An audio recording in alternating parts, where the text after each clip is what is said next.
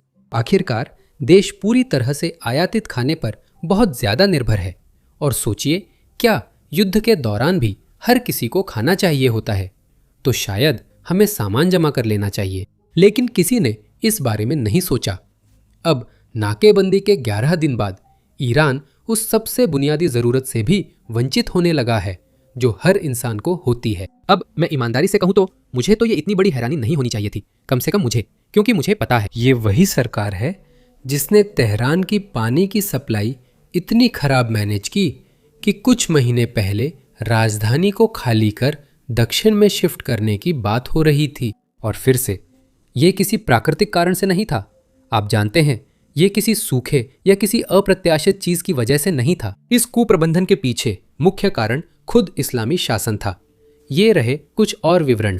Iran दशकों के सबसे बड़े जल संकट से जूझ रहा है और अधिकारी चेतावनी दे रहे हैं कि अगर सूखा रहा तो 1 करोड़ से अधिक आबादी वाला तेहरान जल्द रहने लायक नहीं रह सकता है।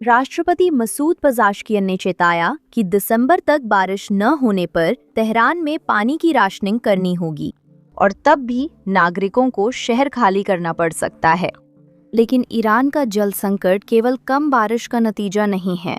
दशकों की कुप्रबंधन, जिसमें बांधों का अत्यधिक निर्माण, अवैध कुओं की खुदाई और अक्षम कृषि प्रथाएं शामिल हैं, ने भंडार को खत्म कर दिया है। ये राज्य मीडिया से बात करने वाले दर्जनों आलोचकों और जल विशेषज्ञों के अनुसार है।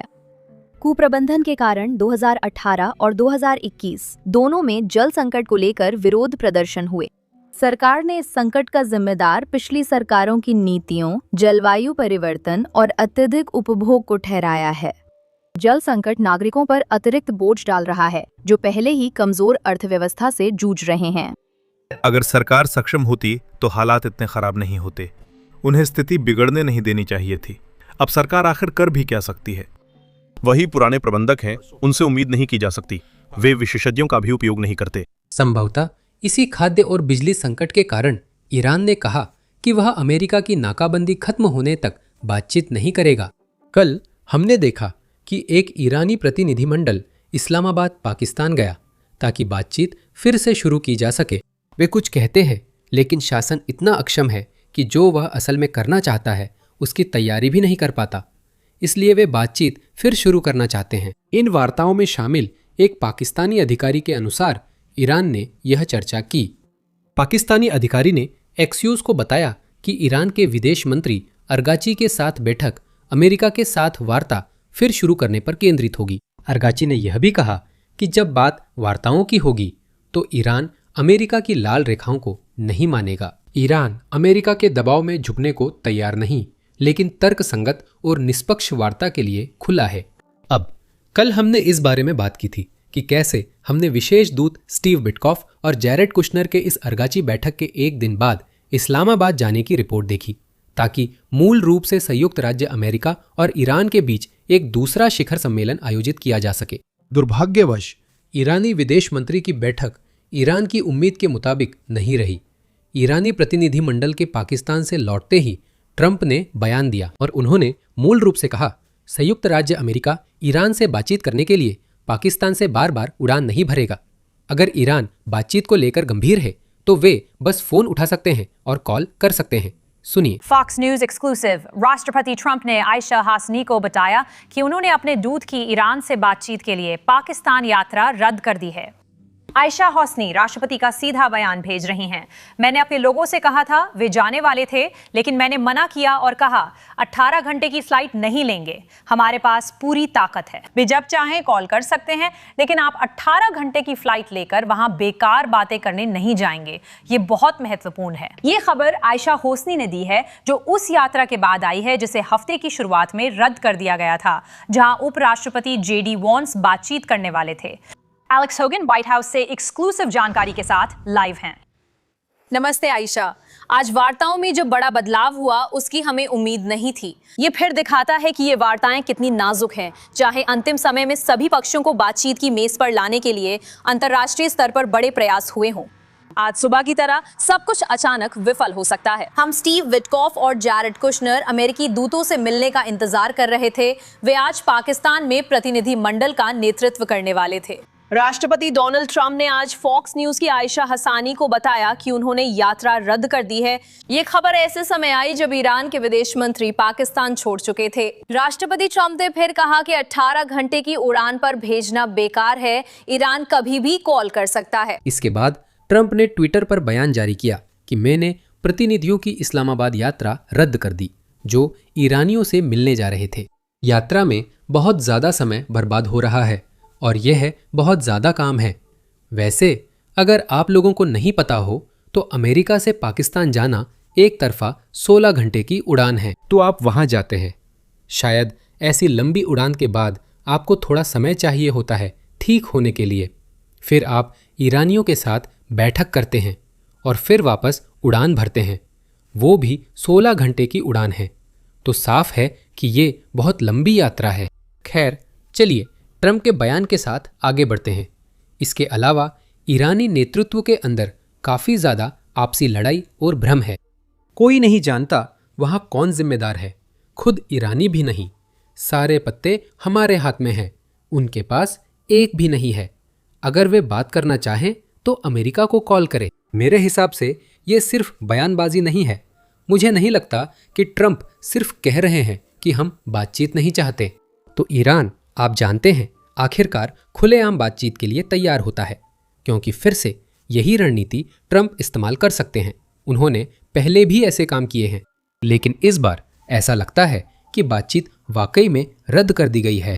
मैं ऐसा कह रहा हूं क्योंकि पाकिस्तान में अमेरिका और ईरान की इस्लामाबाद बैठक की तैयारियां हो रही थी, लेकिन अब उन्हें वापस लिया जा रहा है। पिछले 2 हफ्तों से इस्लामाबाद लगभग बंद था, क्योंकि अफवाहें थी कि अगली बैठक बहुत बड़ी होने वाली है, जिसमें कोई समझौता तय या यहाँ तक कि साइन भी हो सकता है। संभावना थी कि राष्ट्रपति ट्रंप वहां आ सकते हैं। इसी कारण पाकिस्तान की राजधानी इस्लामाबाद लॉकडाउन में थी। दुकानें बंद थी, सड़कों पर आम लोगों के लिए रोक थी और हर ओर सुरक्षा अधिकारी व बैरिकेड्स थे। पिछले 2 हफ्तों से सामान्य जनजीवन ठप था, लेकिन अब तैयारियां वापस ली जा रही हैं। शहर फिर से खुल रहा है और सुरक्षा बैरियर हटाए जा रहे हैं। यह निश्चित रूप से इस बात का अच्छा संकेत नहीं है कि बातचीत हो रही है। अब इसके अलावा एक न्यूयॉर्क पोस्ट के पत्रकार है और मेरा अनुमान है कि शायद अन्य अमेरिकी पत्रकार भी हैं जो इस्लामाबाद में अभी भी मौजूद हैं, जो लगभग 3 हफ्ते पहले हुई पिछली वार्ता के बाद से यहीं हैं। शायद वे सोच रहे थे कि एक और बैठक होगी, इसलिए शहर में रुके रहे। इन पत्रकारों का व्हाइट हाउस और शायद ट्रंप से भी सीधा संपर्क था। आज सुबह राष्ट्रपति ट्रंप ने एक पत्रकार को मैसेज किया कि वह घर लौट सकता है, जिससे संकेत मिला कि निकट भविष्य में और बैठकें संभव नहीं हैं। यह हैरानी की बात है कि अमेरिका के राष्ट्रपति इतने बड़े समाचार को बस मैसेज से बता रहे हैं, लेकिन यह वाकई बड़ी खबर है और ये इस संभावना की ओर इशारा करता है कि बातचीत पूरी तरह से बंद हो गई है। इसका मतलब है कि युद्ध कभी भी फिर से शुरू हो सकता है। फिर भी मैं एक और विकल्प देना चाहता हूं कि आगे क्या हो सकता है। इसका मतलब ये भी हो सकता है कि बातचीत किसी और शहर, शायद स्विट्जरलैंड में शिफ्ट हो जाए, जहां फरवरी में युद्ध से पहले बातचीत हो रही थी। ये भी एक संभावना है, लेकिन मेरी राय में इसकी संभावना बहुत कम है कि ऐसा होगा। तो ज़्यादा संभावना यही लगती है कि अगली वीडियो में हम युद्ध के फिर से शुरू होने की बात करेंगे। अब ईरानियों के लिए यह बिल्कुल भी अच्छी खबर नहीं है, क्योंकि जैसा कि हमने वीडियो की शुरुआत में बात की थी, महंगाई काबू से बाहर है, बंदरगाहों पर खाना नहीं पहुंच रहा है और अब अगर युद्ध फिर से शुरू होता है तो महंगाई और भी ज़्यादा बढ़ जाएगी। यहाँ और जानकारी है। मुझे लगता है कि शुरुआत में हम पिछले कुछ महीनों को ध्यान में रख सकते हैं जो दूसरे युद्ध के साथ समाप्त हुए। जनवरी और फरवरी में महंगाई दर महीने में 8% तक पहुंच रही थी। वहां से शुरू करते हुए और मान लेते हैं कि ये हर महीने या हर 2 महीने में 1% बढ़ेगी। साल के अंत तक हम हर महीने 11 से 12% महंगाई दर का सामना कर रहे हैं। ये मूल रूप से 200% से भी ज्यादा कीमतों में बढ़ोतरी है और इस तरह औसत वस्तुओं की कीमत 3 गुना हो जाएगी। ये दुर्भाग्यपूर्ण है, लेकिन फिलहाल एक और संघर्ष शुरू हो सकता है। मुझे लगता है फिर से हम जनवरी फरवरी की महंगाई से शुरू कर सकते हैं, लेकिन हर महीने 1 से 2% जोड़ते हुए। साल के अंत तक मुझे लगता है कि महंगाई हर महीने 20% से ऊपर होगी और आप इस रुझान को देख सकते हैं। मैं अब महंगाई की बात महीनों में कर रहा हूं, सालों में नहीं। यही हकीकत है जिससे हम जूझ रहे हैं। उस स्थिति में हम 500% महंगाई की बात कर रहे हैं। ईरान के वर्तमान व्यवहार को समझने के लिए हमें उसके इतिहास पर नज़र डालनी होगी कि वह यहाँ तक कैसे पहुँचा। इसका मतलब केवल 1979 की इस्लामी क्रांति तक पीछे जाना नहीं है। असल में हमें और पीछे जाना होगा, जब 19वीं सदी में काजार वंश ने ईरान पर शासन किया था, और देखना होगा कि उस समय शासक वर्ग ने जो फैसले लिए थे वे आज भी ईरान को कैसे प्रभावित करते हैं। तो सोचिए क्या हुआ। हमारा मल्टीपार्ट पॉडकास्ट आज रिलीज हुआ है, जिसमें हम यही कर रहे हैं। तो अगर आप उन लोगों में से हैं जिन्हें ईरान के इतिहास में और ये जानने में दिलचस्पी है कि हम आज यहाँ तक कैसे पहुँचे, तो जरूर इसे सुनें। आप इसे डिस्क्रिप्शन में दिए गए लिंक पर क्लिक करके देख सकते हैं, या फिर अपनी स्क्रीन पर एंड स्क्रीन पर क्लिक करके भी देख सकते हैं, यानी अपनी स्क्रीन पर जो वीडियो है उस पर क्लिक करें।